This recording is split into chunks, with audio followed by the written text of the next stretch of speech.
The wind howled through the dense, towering trees as Clara stumbled deeper into the forest. It was supposed to be a quick detour before dusk, but now the sun had long set and she was hopelessly lost. The thick canopy blocked the moonlight, and her lantern flickered weakly, casting eerie shadows that danced around her. As Clara tried to retrace her steps, the forest seemed to shift, as if the very ground beneath her was alive. She could hear whispers, faint at first, but growing louder with every step. The voices spoke in a language she couldn't understand, yet they filled her with an overwhelming sense of dread.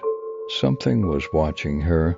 Panic set in. She began to run, branches clawing at her skin like skeletal fingers. Her breath came in ragged gasps, and her heartbeat echoed in her ears. Suddenly, the path opened into a small clearing, dominated by an ancient tree twisted into unnatural shapes. At its base was a crude stone altar, stained dark as if from old blood. The whispers grew deafening now, circling her, pulling her toward the altar. Her legs moved on their own, as if something unseen was guiding her. She reached the stone, her hand trembling as she touched it. A cold wave of terror washed over her, freezing her in place. Behind her, the trees rustled not from the wind, but from something moving.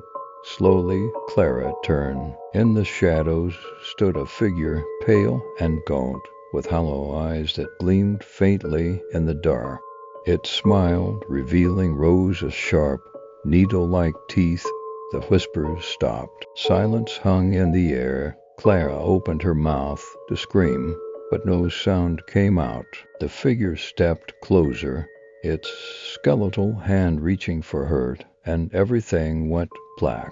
The next morning, the village sent out a search party. They found Clara's lantern, still flickering weakly in the clearing, but Clara was never found. Some say the forest took her, just like it had taken others before her, claimed by the ancient, malevolent force that dwelled within.